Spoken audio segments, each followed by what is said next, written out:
Hello friends, હું બનાવું છું. હેલો ફ્રેન્ડ્સ, બનાવું છું પેલો વાસણ ઘસવાનો તાંબા પિત્તળના વાસણો ઘસવા માટેની કાળાશ દૂર કરવા માટેનો પાવડર, પિત્તાંબરી પાવડર જે દુકાનમાં મળે છે તે મેં સૌથી પહેલાં લીધો છે. લીંબુના ફૂલ તેને મેં ક્રશ કરી લીધા કે બરાબર ક્રશ થઈ જાય, હાવ ઝીણો પાવડર થઈ જાય. પછી તેમાં નાખવાનો છે ઘઉંનો લોટ.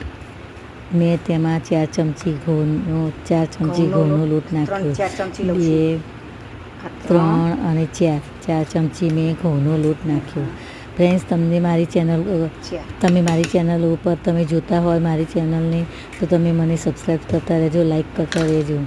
હવે તેને ક્રશ કરી દેવાનું. હવે તેમાં ખાવાનો સોડા 2 ચમચી. હવે તેમાં મેં નાખ્યો છે સાજીના ફૂલ, ખાવાનો સોડા જે કોઈ એ મેં 2 ચમચી નાખ્યો છે. હવે તેને બધું ક્રશ કરી લીધું. બધું નહોતું માતું એટલા માટે થોડું બધું કાઢ્યું. અને આ પાવડર મેં નાખ્યો છે 4 ચમચી.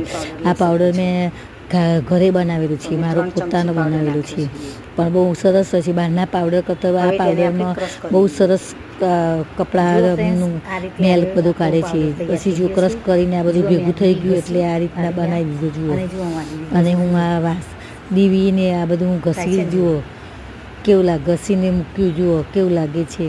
આ મેં પાણીથી હાથ ધોયા નથી, એટલે ધોઈએ એટલે મસ્ત સરસ ચોખ્ખા થઈ જાય. તાંબા પિત્તળના દરેક વાસણ ઘસી નખાય. આ પાવડર મેં બીજી વખત બનાવ્યો છે. પાવડર મને બહુ જ ગમે છે. આ ઘરનો તો ખરો અને સસ્તો અને સારો, અને ઘરમાં મને બધી વસ્તુ બનાવવી મને ખૂબ ગમે છે.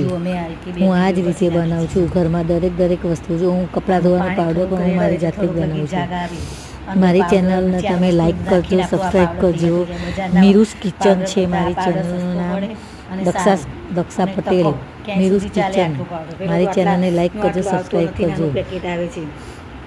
થેન્ક યુ, આભાર. હું આ બીજી વખત મેં બનાવી પણ સારો રિસ્પોન્સ રહ્યો છે, સરસ રહ્યો છે, અમને આ ગમે છે.